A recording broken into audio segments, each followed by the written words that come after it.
Hi, everybody. Welcome to the Wedding Ceremony Podcast. We talk about anything and everything that has to do with wedding ceremonies. My name's Clint Hufton. With me is a gentleman that brings the joy wherever he goes, the one and only JP Reynolds. Oh, Clint, thank you. Good to be with you and with all of our people. Our people. I like that. All right. So if you're joining us for the first time, you should know that the title of the podcast is exactly what we do. We talk about wedding ceremonies. JP and I are both wedding officiants. We've been doing it for a long time. JP's website is jprweddings.com. JP is also an author. My books are wedding focused. Yeah. Right. And they are in the Amazon store and in the Kindle store in Amazon. He is also a communications expert. The businessofconfidence.com is that website. My website is my name, Clint Huff, CLINTHUFFT.com for all of the things that I do. All right. You and I have both been officiating wedding ceremonies for a long time. I can count on one hand where somebody from the outside is imposing their will on the ceremony. Does that make Uh, sense? it depends on who that somebody is. Exactly. All right. Who was this outsider? Okay, well, it's happened a few times, but it just came up recently, which surprised the heck out of me. Way back in the day, there was a couple. The parents were very involved, and the mother sent me a wedding ceremony that probably came straight from a hymnal. If those of you who aren't familiar with organized religion, if you go to a Christian church, more often than not, you'll find the hymnal where you find the songs that they sing during the services. But in the back of the hymnal, not everybody gets all the way back there. They have all of the services. They have baptisms and weddings and funerals, and they're all back there. And so the mom sent me from A to Z. There was audience participation, the call and response, all of that stuff was in there. Truth be told, because I grew up in that environment, it was pretty fun to officiate that ceremony. But I really like the idea that the couple have their hands all over the ceremony. So it really is 100% them. I have to get over that. That's kind of my thing. I know you have a more current one to talk about, but with the mother sending you a ceremony script, did the couple say they were fine with mama dictating the ceremony Oh, or? yeah. Yeah, yeah, yeah.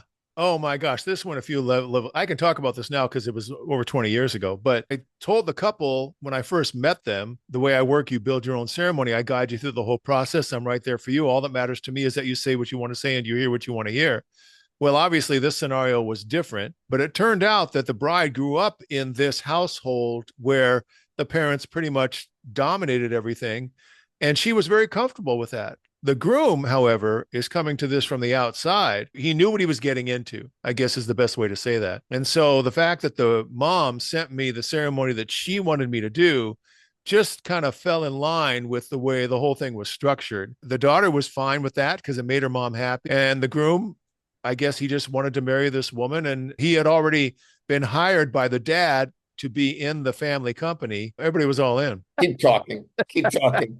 I am I am gonna blood when you see blood coming out of my mouth, don't worry. It's just me chewing on my tongue. All right. So the most recent one caught me by surprise, and I haven't done this wedding yet. So I'm working with the couple. Typical Yeah. process, I send them a big document full of things. Get rid of all the stuff you don't want. Let's just create a first draft. Let's kind of go from there. So we've been kind of going back and forth and created some stuff. And then out of the clear blue, a couple of weeks ago, the bride says, here's the program. Can you match the ceremony to the program? You have to understand. Yes. What do I have to understand? Really, I could hear your voice in my head during this entire process. I look at the program, things are in a different order than what we had been working on. In this particular case, it was a bride and a groom, and the bride's father is going to walk her up the aisle. And then typically they stop, even with the first row of chairs, so that the bride is next to her mother. And if they want, that's when I ask, who presents this woman to be married to this? By the way, those of you joining us for the first time, if you think that it's who gives this woman, them days is over, honey. JP Reynolds has slapped down the dictum that no, no, no, you present the woman, you don't give her away, which I 100% am on board with. Sometimes they'll ask for the parents' blessings after the couple has said I do, because I do the I do first. Some people do the I do after the ring exchange, but I do the I do first. I just want them to be in control of the decisions that they're making. So I want to say, do you want to marry this person? I want them to say that first. Then if somebody wants to give their blessing, the fact that the couple's getting married is not contingent upon the blessing of the parents. they receive the blessing of the parents after they're already kind of married. Does that make sense? Well, I'm intrigued by this, Clint. I never have a parent bless a couple. Well, I have it as the choices. If they want to throw that in there, they can. Yeah. And so But sometimes, so the couple come down the aisle. They stop at the first row. Who yeah, presents this woman to this man in marriage? right, Father would say, I do, or the parents would say, we do. Bridegroom tap the groom on the shoulder, go over, shake hands, hug, then the two of them come to me. right. Okay, so where they're standing And in then front, and then you do your opening remarks or the introduction or whatever you do. I do my words And of welcome. right. And then you kind of get into what I call the middle section, which is all the commitments. The way I think of it is it's the I do question, do you want to marry this person? I do. Then you look at each other and you say, I want to marry you. And sometimes they'll write their own thing or it'll be a repeat after me. And then the ring exchange with this ring. And so to me, that's those three things that are the commitment of, we're getting married. Where's the vows? When you say the vows, the declaration of consent to be married is the way I've seen it phrased someplace. I don't know. Yeah. But that's the I do question. And I think we've had this conversation before. Is that to you? Is that the vows? The vow is, I, Jack, take you, Jill, to be my wife. I promise to be true to you. In good Right. times and in bad, in sickness and health. I'll love you and honor you all the days of my life. Right. So what sequence do you do it in? When do you ask the I do question? Well, okay. So what I do is significantly different. So we have my words of welcome. Then if they want a reading, the reading would come after the words of welcome. Then I offer them personal words of good cheer and encouragement. And then we move into the vows. And I introduce the vow segment, but I no longer ask the statement of intention. And I no longer do that because it's like, okay, you have spent $50,000 planning this wedding for 6 months, 6+ months. Okay. We have all gathered here. It's like a little redundant to say, why are you here? So I go right into, I introduce the exchange of vows. Now, a lot of times people want to say their own personal words to each other. Right. And if they do, then the groom goes first, if it's bride and groom. And then I say, you have spoken from your hearts with a nod to tradition. I have but one question to ask. Jack, do you take Jill to be your wife, promising Okay. to be to her? And then he'll say, I do. Those personal words can be sweet, silly, back rubs for all eternity. The actual, I take you as my husband, take you as my wife, that is what seals those personal words. In terms of the parents blessing them, and now this gets into my theology and my philosophy, Oh, good. this is not me being flippant or irreverent. The whole purpose of gathering all of these people together, all of these people, is not to sell real estate, but to have them be the witnesses to the gifting of your vow. And by our being present, everybody present blesses this couple. And so the idea of now we're going to have a special blessing from the parents and everything, I've never done that. I've never even done that when I was functioning as a Catholic priest. Oh, you never did anything that involved the parents like that? No. But I mean, as you just pointed out, in every religion, and particularly in the Christian sphere, all of these Christian denominations have their own templates for Right. conducting a wedding ceremony. Right. And all of them are saying and doing essentially the same thing. However, each one has its own distinct stamp. So let's follow that thread out to the greater Yes. world. You know what I Yes. mean? Because there's so many people that all they know about what I just had a young woman come up to me after the wedding I did on Saturday. I'm guessing she's a teenager. And she said, some other people came up and said, thank you. And it was great. And she said, that was the first wedding I've ever seen. Oh, And wow. yeah. Oh, yeah. And so that's why I kind of like my process, because I'm constantly discovering where people are coming from and what they expect the wedding to be. That's why the whole thing about who presents this woman, that's only 50% of the time. I tell every couple, you don't have to do that. It's got to mean something to you, Oh, you know? right. Yes. Oh, yeah. No. I mean, there are either the parent is old or English is a second language or they're hard of hearing Right. or whatever. But the couple decides that. They decide what's going to be appropriate. Consequently, if later on in the ceremony, they want to have the blessing of their parents, sometimes that's a cultural thing or a traditional thing. If they choose to include that, what I love about all of the different types of weddings that I've read or explored or tried to, educate myself on, I even went to the Scientology building in Hollywood. Mm. I walked in and I said, "Do you by chance do weddings here?" And the person said, "Yes." And I said, "Do you by chance have a copy of a wedding ceremony? Because I'm an officiant and it'd be great if I could just learn what that is." Right. And to my surprise and delight, no problem.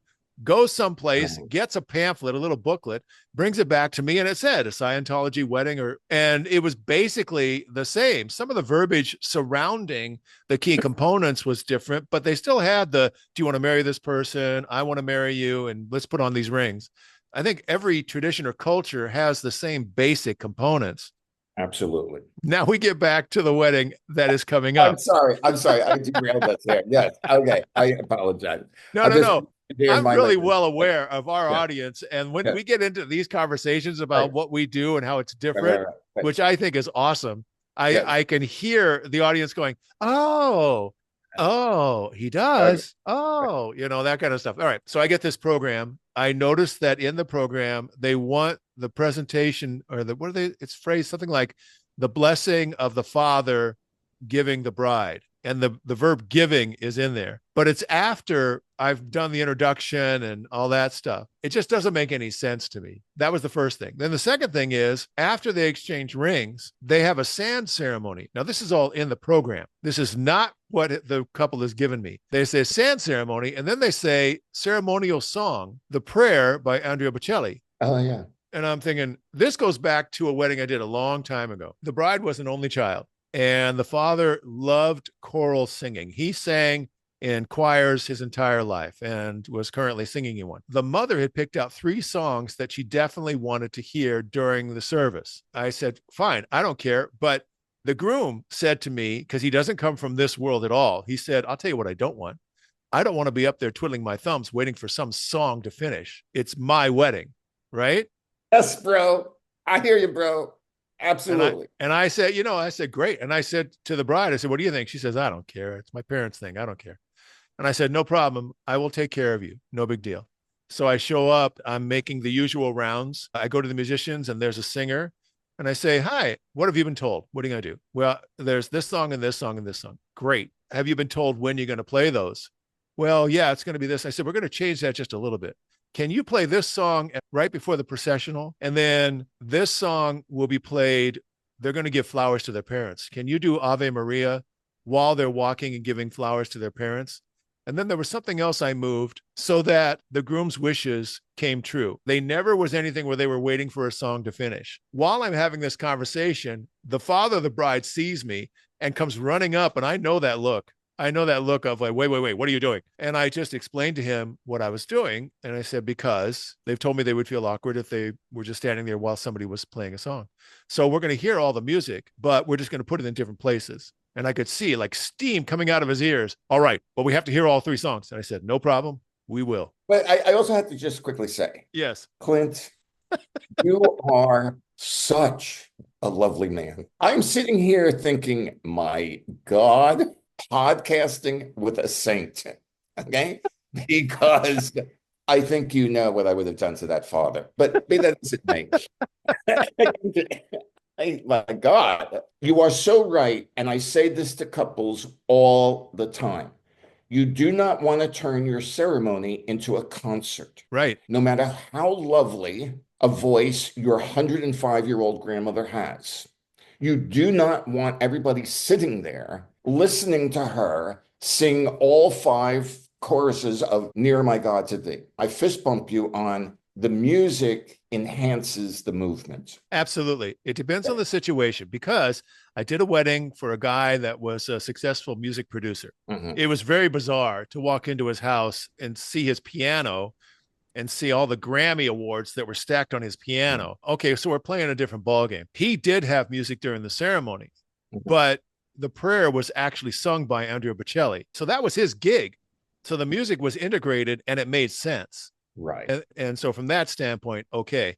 Right. All right. So now here we are with the program. In the email chain, the bride, at least the way I interpreted it, was, I don't know what's going on.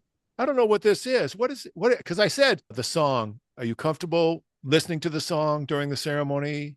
in front of everybody, whatever works for you. And then immediately she was like, I don't know what this is. I don't know what they did it. And I'm thinking, okay, there is a third person to be named who is imposing their will on this thing. And now, because, and I love what you said when we started this whole thing back up again, something about the program. Say it again. The whole thing of the purpose of the program is to do what? It was last October when my niece got married. Right. And we are like 3 weeks away from the wedding. Okay. It is a destination wedding. It's like 125 people. And one morning, out of the blue, my sister-in-law texts my niece and says, I'm thinking maybe we should have a program. And by the way, my sister-in-law was making honey to give to everybody as like a favor gift. Okay. So yeah, with the bees, yeah, got the mask over your face. Yeah, got the honey. And I said, sure, Beth, why don't we put together a program?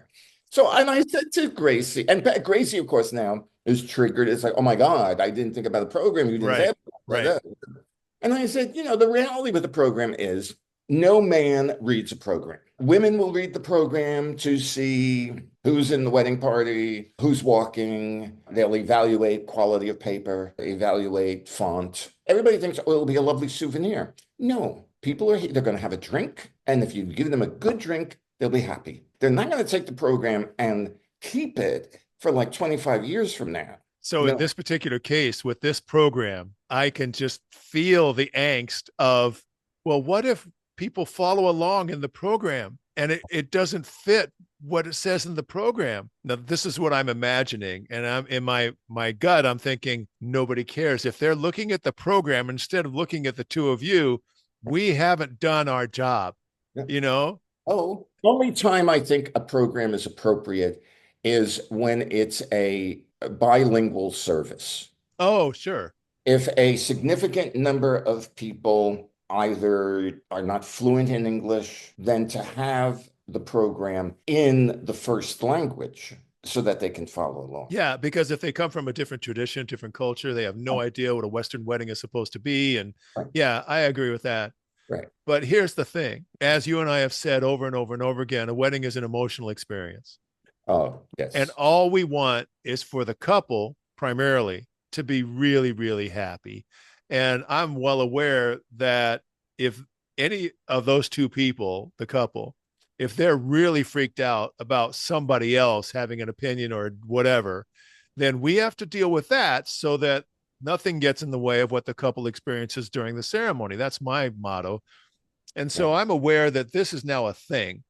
So then the event planner emails me and says, can you adjust the ceremony to the program? I had to think about this for a while. I actually woke up way too early this morning thinking about this. How should I respond? Because I wanted to make sure that I didn't respond off the cuff too emotionally, because I'm so annoyed that this is even happening on behalf of the couple. You and I both know we're going to do a ceremony and we're going to inject it with all the love and care and sensitivity that we have. But somebody else is now shoving their will into this thing and it's getting cluttered. And the event planner said, can you modify it to fit the program? I said, sure. I said, let me ask you a few questions. Number one, who is responsible for the ceremony content in the program? I want to make sure I make that person happy. That's my way of saying someone is Bigfooting this thing. I don't want any fallout. My version of this is that if somebody wants to do a cultural ritual, whether it be unity candle or sand or anything,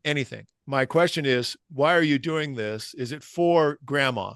Just to throw somebody out there. And I said, I always say, if it is for grandma, then my advice is that you go to grandma, tell her how much you love her, tell her that you're going to include the ritual that would be important to her, and ask her how it should be done. Now, this brings me back to the program in today's email. I said, who's in charge of the program?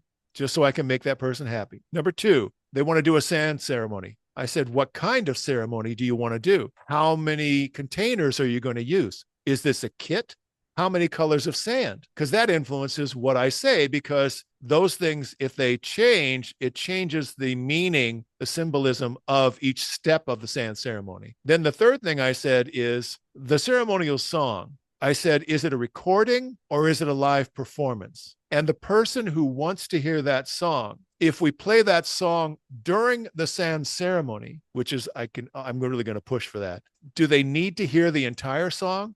Or if we play it during the sand ceremony, when we're done with the ceremony, can we then fade out the song? But that changes depending upon if it's a recording or if it's a live performance. And I just said, thank you, and said my name and sent that off. The event planner had copied the bride on the initial email of, can you adjust the ceremony to fit the program? So that's where we're at. No, you are a lovely man. When you first meet with a couple, and I suspect this this topic is going to be like a two-parter because there's so much to go in here. But when you meet with a couple the first time, you Zoom with them, I presume. Usually, yeah. Zoom, FaceTime, some kind of online thing. Yeah. How much do you go into family and into family? I keep it pretty surface. The deepest I'll go is, are your parents going to be there? Are they still married to each other? Depending upon the response that I get, that will kind of trigger the next question or what journey I want to take with the couple. If they say, yeah, our parents will be there and they're both still married to each other, then I'm thinking the deepest I'll go will be, who's going to walk you up the aisle? And that's it. If they're divorced, the next question would be, do they get along with each other? You know, what's the relationship? How old were you when they got divorced? Those kind of relevant questions, because I want to know the relationship between the couple and their parents. I couldn't care less about the parents necessarily, only the relationship to the couple. Right. So I ask at one point early on, I'll say, so your parents, alive, deceased, together, not together, talking, not talking, or any combination thereof? See, that's good. That's really good. And then I get the combination thereof.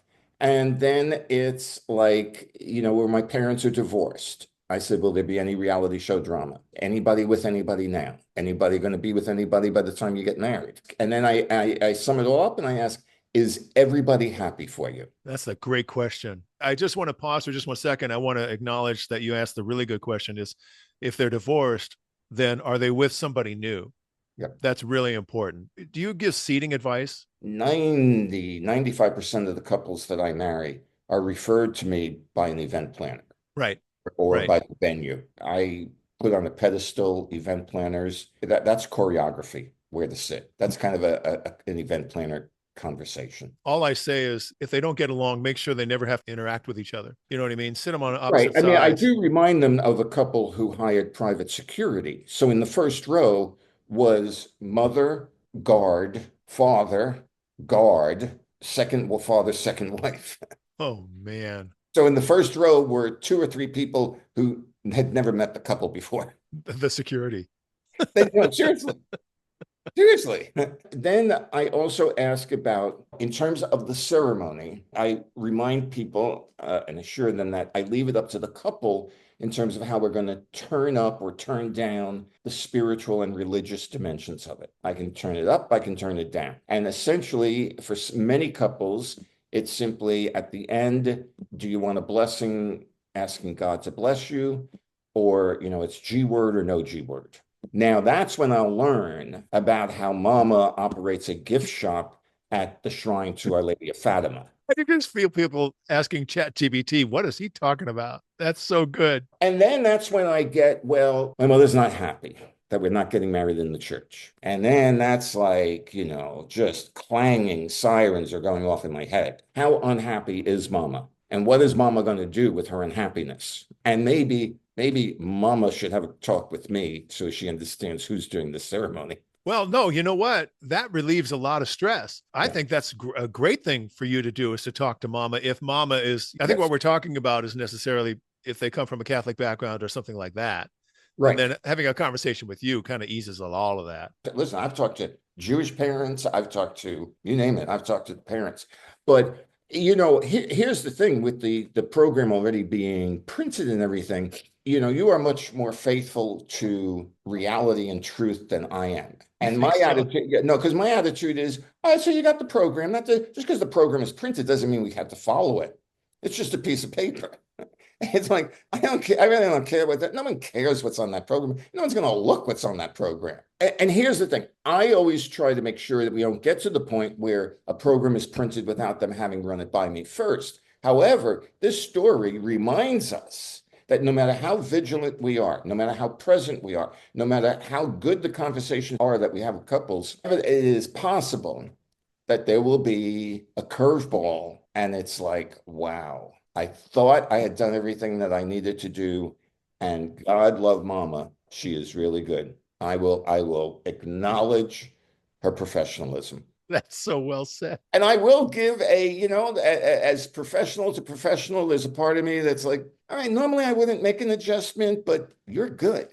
You're really, really good. I will acknowledge your skill. Also, you know, that whole thing about truth is subjective. Yeah, Politicians do it all the time. I'm just going to keep saying the same thing over and over again, and pretty soon people will accept it as fact. Somebody is saying that, oh no, if the ceremony doesn't follow the sequence of the program, everything will fall apart. Someone actually believes that.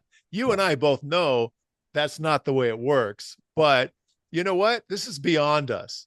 If right. somebody really, really believes that in anticipation of, now you and I both know also that the second that the ceremony is over, 95% of this will be forgotten and they will have moved on. Unless the family is Irish. And then they will speak of it on every holiday, every birthday, every Thanksgiving. Because remember, as you know so well, no happy occasion is happy until someone is miserable. We should have theme music for that. There should be some kind of da da da, Uh, something that goes with that saying. I teach part-time how to submit a syllabus. I had submitted, this was a couple of years ago, and I submitted the syllabus. Then they thanked me, and then, a month or so later, the syllabus is up on the website. And I don't know what happened, but somebody did something to my syllabus, and what was on the website was just so far removed from what my class was going to be Oh, about. wow. But did I say anything? Nah. Because why? It would require them to change what's on the website. If you want to think that that's what I'm doing, go ahead, think that. I'll do something different. Que sera, sera. There have been a couple of times where I've been asked to speak at a conference. The person who puts on the conference will have a description of my session, will have bullet points. And on more than one occasion, in front of the room full of people, in this particular case, they're all officiants. So we all understand where we're all coming from. I will look at it and say, I'm supposed to talk about this, this, and this. I'm not going to do that. And then we just move on. And you know what? I always get a room full of laughter and support. And so, yeah, let's talk about what's relevant.